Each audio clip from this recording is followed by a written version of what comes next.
السلام عليكم حامدا ومصليا أما بعد فأعوذ بالله من الشيطان الرجيم بسم الله الرحمن الرحيم الذي علم بالقلم صدق الله العظيم.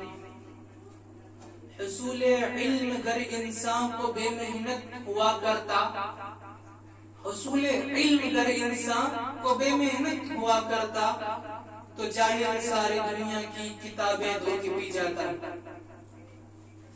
قابل عزت احترام مہمانان نظام اور میرے ہم نشین ساتھیوں، آج دنیا میں ساری چیزیں موجود ہیں، سامان راحت کی کوئی کمی نہیں، دنیاوی چمک دمک، دل فریبیاں اور ہر قسم کی رعنائیاں موجود ہیں، مال و دولت، جاہ و منصب، الغرض زندگی گزارنے کے تمام اسباب مہیا ہیں، لیکن ان سب کے باوجود آج ہم انسان کے پاس علم دین کے ساتھ علم دنیا کی بھی دولت نہیں. نقش ہیں سبنا تمام خونے جگر کے بغیر، نقش ہے سبنا تمام خونے جگر کے بغیر، نغمہ ہے سودائے خام خونے جگر کے بغیر. سامعین کرامی، انسان دنیا میں کبھی بھی تنہا وقت نہیں گزارتا، وہ کئی رشتوں کے ساتھ جڑا ہوتا ہے. انہی میں سے ایک رشتہ استاذ یعنی ٹیچرز کا ہے، جبکہ بہت سے رشتے اور تعلق روحانی ہوتے ہیں. انہی میں سے بہت سے رشتے اور تعلق روحانی اور سماجی ہوتے ہیں. انہی میں سے ایک رشتہ استاذ یعنی ٹیچرز کا ہے. استاذ کو سماج میں عزت و عظمت کا مقام حاصل ہے، کیونکہ دنیا میں والدین کے بعد اگر کسی پر بچے کی تعلیم و تربیت کی ذمہ داری ہوتی ہے تو وہ استاذ یعنی ٹیچرز ہے. استاذ ہی ہمیں علم کے زیور سے آراستہ کرتے ہیں اور کتابوں کا علم سمجھنے میں مدد کرتے ہیں. دیکھا نہ کوئی کوہ کر فرہاد کے بغیر، دیکھا نہ کوئی کوہ کر فرہاد کے بغیر، آتا نہیں ہے کوئی علم استاذ کے بغیر. گویا استاذ لوہے کو تپا کر کندن بناتا ہے، پتھر کو تراش کر ہیرا بناتا ہے، بنجر زمین کو سیچ کر چمن بناتا ہے. الغرض دنیا میں علم کی قدر اسی وقت ممکن ہے جب استاذ کو سماج میں عزت و عظمت کا مقام دیا جائے. جو اسٹوڈنٹ استاذ کا ادب احترام کرتے ہیں اور ان کے نصیحتوں پر عمل کرتے ہیں وہ ہمیشہ کامیاب و کامران ہوتے ہیں. کسی نے کیا خوب کہا ہے، با ادب با نصیب، با ادب با نصیب، بے ادب بے نصیب.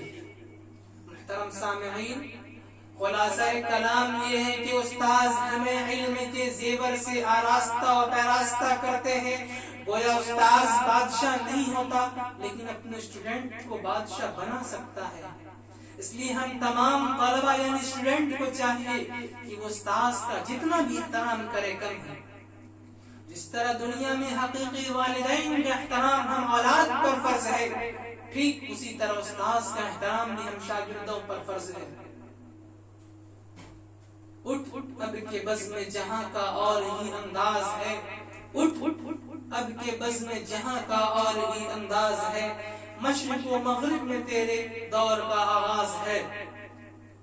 حاضرین گرامی، آج بھی اگر کوئی حقیقی نیابت کے اعلیٰ منصب پر فائز ہونا چاہے تو اس کے لیے ضروری ہے کہ اخلاص و للہیت کے ساتھ اختصاص کے صفات سے مزین ہو.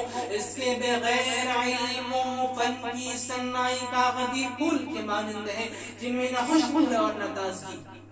آج دنیا کے بازاروں میں کاغذی اور ولایتی پھول کی کمی نہیں، یہاں تو نبوت کے باغ کے شاداب پھولوں کی ضرورت ہے جو مشام جاں کو معطر کر دے.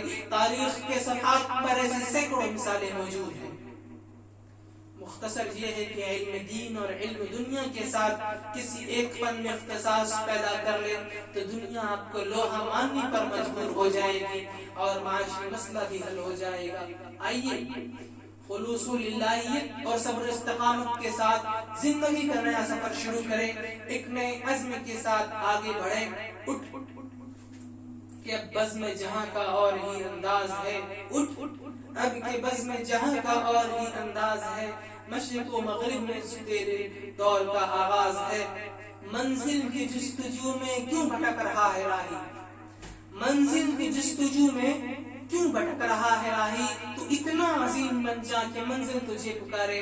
آخر میں اپنے ٹیچر سے کہنا چاہتا ہوں کہ آپ نے بنایا ہے مجھے اس یوگ، آپ نے بنایا ہے مجھے اس یوگ کہ پراپت کروں میں اپنا لکش، دیا ہے ہر سمے آپ نے سہارا، جب بھی لگا مجھے کہ میں ہارا۔ تھینکس، وآخر دعوانا الحمدللہ رب العالمین۔ السلام علیکم۔